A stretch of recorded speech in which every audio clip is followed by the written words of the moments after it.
Овс аймаг нь амьдрал ах үе тийм сайнгүй болоод ч тэрөө өөрөө хүүхдүүдийнхээ мэдлэг боловсрол хүмүүжилд нэг их анхаардаггүй айл байлаа.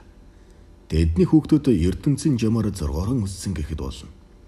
Хүүхдүүд нь эхнээсээ нас бид хүрч цэргийн албанд ороход мянгад эхнэрийн хамтаар ашгүй нэг хоолны савд алд орлоо гэдэг байв. Энэ хайхрамжгүй байдал донтхүү ням зүрэнд энэ ч бас нөлөөсөн гэхэд болно. Тэрбэр дунд сургуулиан 1993 онд арай чимээ төгсөөд нэг хэсэгтээ дэмий тэнсэн байна. Бас болоочгүй бүдэлгүй хүмүүстэй нийлж дэлсүүл юмны өөсөвийг андахгүй байлаа. Тэм учраас эцэг ихэн түүнийг 18 нас хөрөнгөт цэргийн албанд явуулахыг яаравчлав. Хүүгээ цэргийн албанд мордуулахдаа чи цэргээс салагдаад тэндээ үлдвэл сайн байна. Биднээс хол байх хэрэгтэй гэж. Ингээд эмэн ям сүрэн цэрэгт мордохоор явлаа. Цэргийн албан ям сүрэнхүүд сайхан байлаа.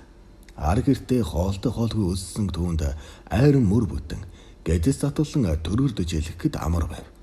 Хожим ям сүрэн миний амьдралын хамгийн жаргалтай үе бол айрам цэргийн алба хаасан үе байлаа гэсэн юм. Үнэн дээр ч тэр ар гэртээ олон хоног хоол ундгүй байдаг байж. Түүний гадуур гараад ирэхэд хоол цай дууссан байдаг байв. Аав ээж нь хоол байгаа үед эрүүл хадчихна. Дуудсан үед эрүүл хохин гэдэг хачин дүрэн барьдаг аж. Энэ үед армид тураалд дэлгэрж олон аавын хүү өлсөглөнгөр нас орж байлаа. Харин наранд хар багаасан өлөн цөлмөн явсан ням сүрэн ажирсангүй. Цэргийн алба хугацаатай юм хойно 1995 онд цэргээс салгасан ням сүрэн нутаг бутсангүй. Учир юу гэвээс нутагтан түүнийг нааш гих хинж байсангүй. Тийм ч учраас төм төжигнөж бомбжигнсэн Улаанбаатар хотод дэмий дэнэж эхэлсэн байна. Мэдээж гэр оронгүй ажил төрөлгүй залуу хулгай дэлхийгээр л амьдарч эхэлж л дээ. Ингэж яваад хулгайн хэрэг нь илэрч ганц хөдгийн мөрдөнд орсон байна. 150 гаруй хулгайч хэрэг тулгагдаад байлаа. Хулгайн хэрэгээ 100 хүргээдэл бултыг нь сандаггүй. Ирээвгийн төлөөлөгч ям сүрэнтэй уулзаад чи хулгайн хэрэгээс гадна хэд хэдэн ноцтой хүн амны хэрэг үлээ. Тэгвэл бид нар чамайг шоронд юугаарч дутаахгүй. Чи их сайндал 10 жил шоронд суугаад гарна. Чамд шүүх хизээж алах ял өгөхгүй нь ойлгомжтой шүү дээ. Хэрэгээ шударгаар хүлээсэн ялтанд хөнгөлөлт үзүүлдэг юм. Тун удахгүй эрүүгийн хуульд өөрчлөлт орж хуулийн хугацаа 15 жил болох гэж байна. Монгол улс олон улсын жижигийг даган цаазаар аваачих ялнаас даатгалзах гэж байгаа гэд синхрүүл гарчээ. Ям сүрэн би үлсхийн ирэхээр дэлгүр далах гойн төмөсөл хулгайлж явсан. Харин хүн аж үзээгүй болохоор хийгээгүй хэлс хэрэг хүлээхгүй гэж. Ирүүгийн төлөөлөгч тас хөхөрч чи битгий хуцаад бай гөлөг минь. Чамайг одоо ганц удгийн бод болохоор шорон хүртэл дотроо зэрэглэлтэй байдаг юм шүү. Бидний хэлснээр хэд хэдэн эзэнгүй хэрэг даасан бол ганц удгийн дээд давхурдаг компани захирлуудтай хамт виски шимээд үнэтэй тамхи татаад хэдэн жил хэвдэх хүч байх байлаа. Энэ алдан боломжийг ашиглаж чадаагүй болохоор подвод азаргнууд дээр оруулна. Үйлэн үзэж ясан цайлгах замыг чи сонголооч. Хогнгээд түүнийг нэвширдэл зодож. Тухайн үед ганц худаг цагдаагийн ерөнхий газрын харьяанд байсан юм. Тэгээд прокуророос зөвшөөрөл аван под болж идлээ. Өрөөний овгор Манди баяр магныг дуудан гаргаж тамхилаад би маргааш ирж чамайг аавна. Төр бичгээ авчихсан шүү. Харин чи наа тулгаач алаад өгөөрэй. Эхэр гарна гэлээ. Байцаагчтай уулзсан тэр өнгөлөгээр ганцаараа нааран дээр сууж хүний нүднээс гарсан хэдэн тураалууд шээлтүр хавир бүгдийг зууж байлаа. Өрөөний овгор нааран дээр нь завлаад ням сүрэнд хандан хулгайч хэрэгэ яриад бай гэдэг үгийг мэдхүү. Хэрв мэдэхгүй бол мэддэг болно гэснээр өдөр шөнө ялгахаар байтал аимшиг зодуурыг амсаж эхлэв. 3 сар ганцхан хүн алснаа хүлээгээд зодуулсан байгаа юм да. Ням сүрэнгийн багаас хатуу хөдөг үзэж өссөн амьдрал нь тус олж байлаа.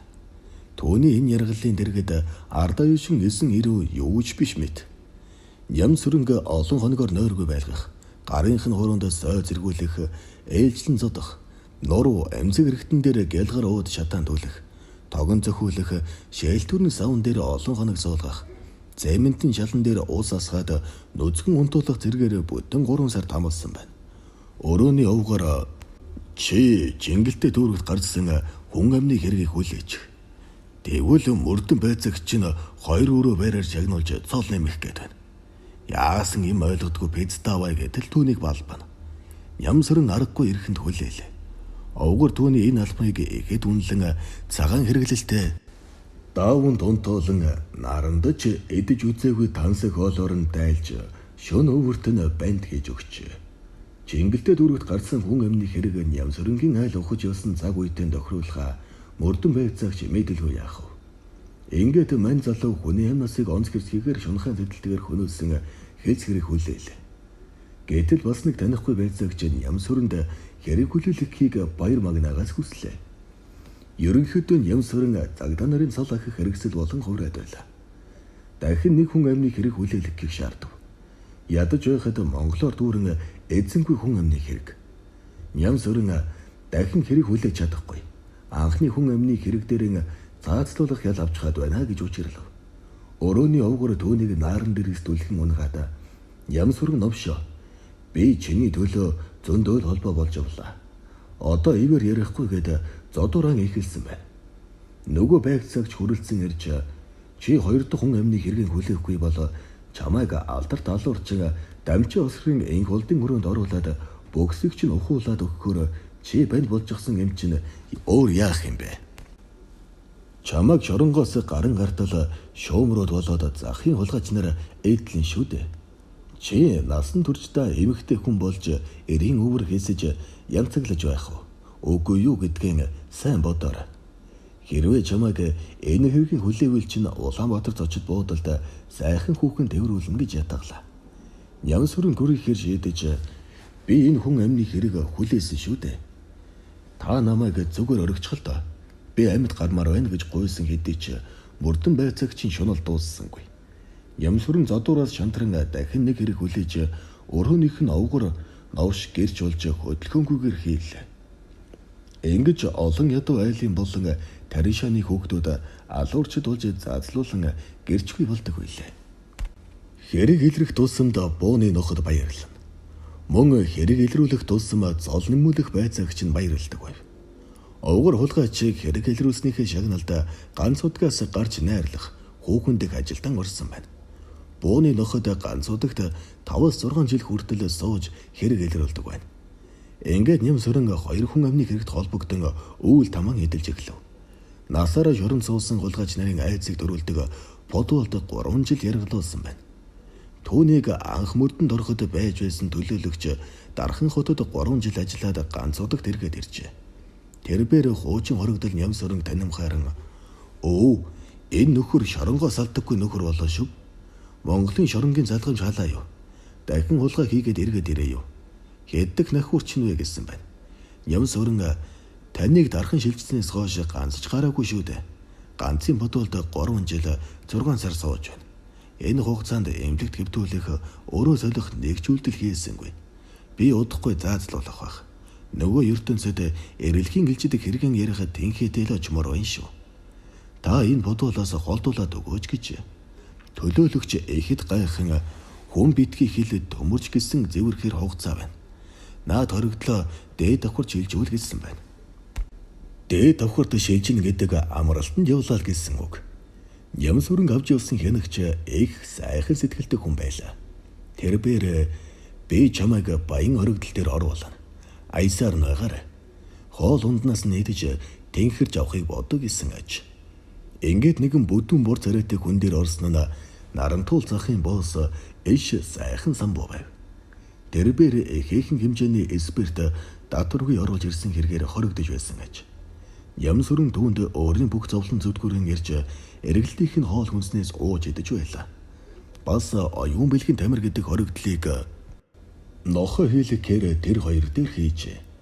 1 сар болоход Нямсрын тэнхэрж сайхан самбууж суллагдах болов. Тэрбээр удасны дугаараа өгч би чамтай 1 сар цуг хоригдлоо. Чи их ядарч яваа ир хүн юм байна. Чи хэл сэргээр задлуулж болохгүй шүү. Энэ мөрдөн байцаагчид ямар нэгэн хүнд хэлээс хэрэг хүлээлгэхгүй гэх баталгаа хаалга. Би өөрийн нүдээр харлаа. Энэ цагта мөрдөн байцаагчид ажил үргэн чин шудраг хийдэггүй юм байна. Шорон дотор ярих чинь бэлдэж тэднэрээр хэрэг илрүүлдэг болж тээ. Чи надад эзэн эгзэгтэй мөчөд хил хүргээрэй. Эрх хүний хувьд муухай газар танилцсны хувьд ахын чамд сайн туслана гэж. Ингээд сайхан самбуу мөрдөнгөөс гарч Нямсрын шүүхээс хүний амь насыг давтан үйлдэлээр санаатай хүндрүүлэх нөхцөл байдал болон шунхайн сэтэлтэйгээр бүрлэгсэн. Мөн хулгайн 150 үйлдэлээр хан уулын шүүхээс ялын дээд хэмжээ авлаа. Түүнийг дээд хэмжээ авсан хоригдлуудын өрөөнд гарыг нь оронд нь гавлаж хөлдөн дүнг зүгээд ганцаарчлан хорив. Хоолой халбаггүй иддэг учраас уруул аман төлөгдөд борлжчихсан байлаа. Гавийнх нь ойр орчмоор яршиж 2 зуунаас нь өмхий өнөртөж амьдаран өгчөж эхэлсэн аж. Хүн зовлон даадаг хойно бөөс хуурсан язган гүйлдэн. Дэрбэр дотроо төрийн минь сүлд харна гэсэн сүүлчин хордлох талаар боллоо л доо. Усан нүдтэй зусан зүрхтэй шүүх цагдаа прокурорын бүгд адилхан юм да. Би хулгай хийж олон хүний хоолыг харлуулснаа хүлээн. Намайг хүн алаагүйг бурхан л мэдэж байгаа да. За яах вэ? Давж залтах шүүхэд өргөдөл бичээд өгье. Найдлах байхгүй үстэй гэж бодно. 10 гаруй хоногийн дараа хаалга нэгдэж хянагч Нямсрын гараад ирч чадахгүй гэхэд Нямсрын өндийхэд толгой нэргэж байсан ч гавдөнгөө хайрчгн болон гарлаа. Өмгөөлөгч цагаан чиний дээд шатны шүүхэд амар шөгөөж гисэн гойсон өргөдөл хөсөлтийг чинь дагуу үзээд анхан шатны шүүхийн тогтоолыг хэвээр нь үлдээлээ. Чамд одоо Монгол улсын ерөнхийлөгч энэ баг бандд хандах үйлдэлээ гэсэн байна. Тэгээд Нямсрын чи надад өмгөөллийн 50,000 төгрөг өг. Үгүй бол ерөнхийлөгчд өргөдөл өгөхгүй. Гамаатан садандан хэл өгч ахыгаа өгөхөөс өмнө хохирлгүй болгож өг гэдэг байна. Нямсрынгийн амнаас 50,000 төгрөгөөр үнэлэгдэж байгаа хэрэг. Арг ирэн тоохо байсан Нямсрын гэнэт сайхан самбог санджээ. Тэгээд өмгөөлөгчдөө түүний утасны дугаарыг өгч чи энэ хүн надад нэг бол дус олно гэсэн юм. Удтаад үзгэсэн байна. Нөгөө өмгөөлөгч сайхан самбуу руу удтуул хүрээд ир гэсэн аж. Сайхан самбуу бүх явдлыг сонсож байгаад 50,000 төгрөг өгөв. Тэгээд дээр дороо нэгэн сайн өмгөөлөгчдөд сая төгрөг өгч чи Нямсрын гэдэг дээд хэмжээ авсан залууг өмгөөл. Ямар ч байсан амийг нь авч үлд. Би өөрөө ерөнхийлөгч баг бандгаад өргөдөл бичнэ гэсэн байна. Дээд хэмжээ авсан хоригдлуудыг хүлээлгийн өрөөнд Нямсрын хаалга чанан хэвдэж байв. Хоригдлуудыг шөнөөр цаадалдаг учраас харанхуй болонгууд л давх юм. Бүхэл бүтэн сар болжээ. Тэгтэл нэг өдөр өмгөөлөгч цагаан энэ далдан хурж ирээд чиний тэр босс үнэхээр хоншортой хэр юм. 50,000 төгрөг өгсөн. Одоо чамайг өөрхөн өмгөөлөхөр болсон гэж. Үнэхээр нэгэн алдартай өмгөөлөгч ирж Нямсрынд эргэлт оруулж бас болоогүй багсаг мөнгө төгрөг өгч хэрэгцээтэй зүйлээ авч бай гэж сайхан самбуу явуулсныг нь хэлжээ. Энэ хооронд сайхан самбуу зүгээр суулсангүй. Ерөнхийлөгч баг бандгаатай уулзаж Нямсрынгийн талаар ярилцав. Тэгээд Улс аймгийн наран булаг сум орж Нямсрынгийн аав ээжтэй нь уулзжээ. Аав ээж нь тэр хүүхэд зэрэгэ салагдаад наашаа ирж болох л байсан. Бид хүрээ дэрвэл хөөхгүй. Өөрийнхөө замаар л явсан хүүхэд бидэнд хамаагүй гэсэн байна. Сайхан самбуу шоконд оров. Өөр хүүхдээ нохон гүлэг шиг төөрүүлж байгаа хүмүүсийг юу гэж ойлгох вэ? Муу амьтад үржимтгий байдаг да. Яла шумуул гэх мэт. Нямсрын ганц худагт 4 дахь жилийнхэн нүрийг үзэх гэж байтал давж заалдах шүүх хурал нь болжээ. Ерөнхийлөгч баг банд нэг хүн амных нь хэрэгсэхгүй болгож 25 жилийн ял болгосон байж. 5 жил гяндан 20 жил жин дэглэмтийн хориг хял байлаа. Сайхан самбуучид эгүр доогор их хөөцөлдөв. Нөгөө шилдэг өмгөөлөгч нь Нямсрын одоо дахиж давх уу? Ядахтаа 20 жил болгочих юмсан. Казино байгаль, улсын хурлын гишүүн Эс Батчулан, Дэ Инхватер, Дэ Батулга нарын шүүх хуралд ялагчаар орсон прокурор чиний ялыг хөнгөлөх боломж алга гэд байна гэлээ. Ээж сайхан самбуу мөрдөнгөөс гарахдаа би баг бандгаатай их дотн байдаг юм. Ямар ч игзэгтэй үед асуудлын мөн чанарыг мэдэрч чадах ноён нуруутай хүндээ гэснийг саналаа. Амьд үлдснээ баярлсан залуу зүүдлэдэж байгаа юм шиг. Өмгөөлөгчдөө баярлалаа. Би 25 жилийн ялыг бараад ирнэ. сайн хүмүүсийн ачийг хариулна гэд асгаруулan уйлж байлаа. Олон сар хоригдсанаас болоод өөрийнх нь ухаан санааг балартаа байгаа ч юм уу гэж бодно. Тэгээд ойролцох өрөөний хүнээс миний дуу чамд сонсогдож байна хэмээн асуув. Амьд үлдсэндээ баярлаад хэд хоног нүдийн хавтал уйлв. Арагээс улсан биенийх нь хаана байсан үлмэс вэ гэмээр. Баярын үлмэс.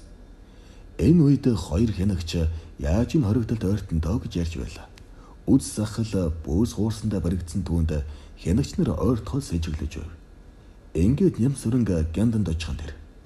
Гянданд 5 жил битгий хэл 1 жилийн ялтай хоригдол очиод нас бардаг битүүс ав.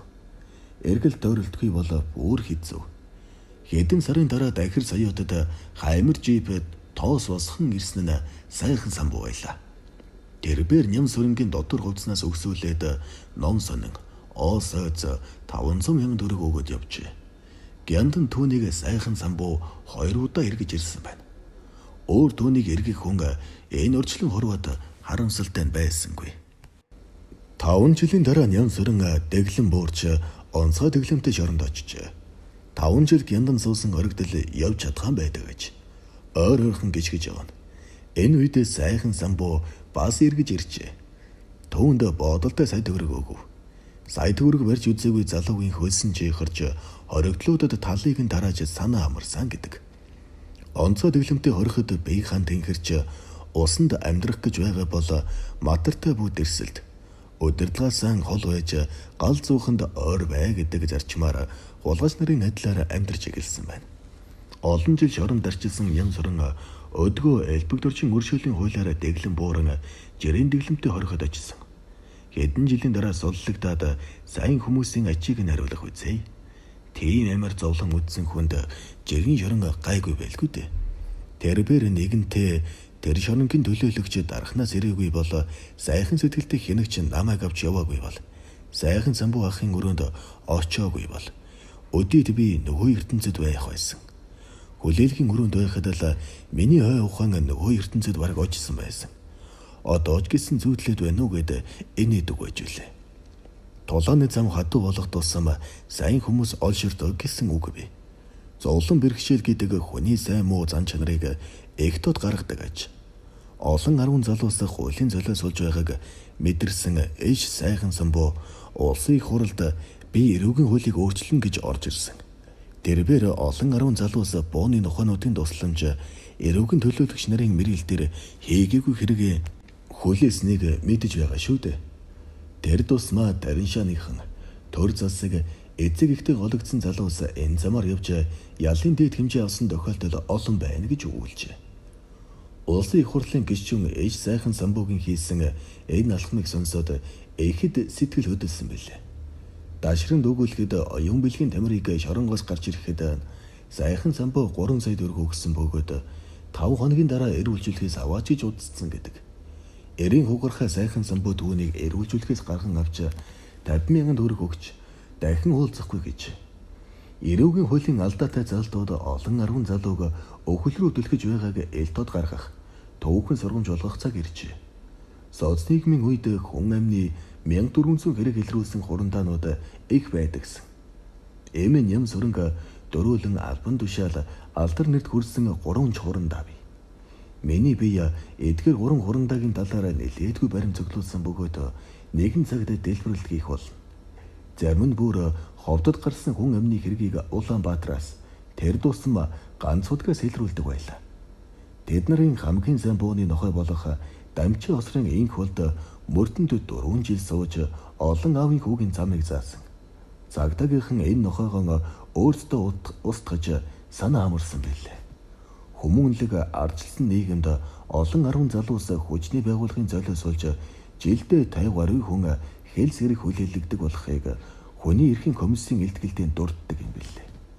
Залуучуудын гэмт хэрэгтэн болгох байгаа энэ нийгмийн тогтолцоог өөрчлөгсөн гэж явдаж байна. Залуучуудыг гэмт хэрэгтэн болгож байгаа энэ нийгмийн тогтолцоог өөрчлөгсөн гэж бодож явдаг билээ би. Тулааны зам хатуу болох тусам сайн хүмүүс олж шаарддаг. Төр засаг эзэг ихтэн гологдсон олон залуус хуулийн цорхойгоор нөгөө ертөнц рүү одож байгааг нүдэрийн харлаа. Тийм учраас би хамгийн түрүүнд эрүүгийн хуулийг өөрчилнө. Нарантол группийн захирал иш сайхан самбуу.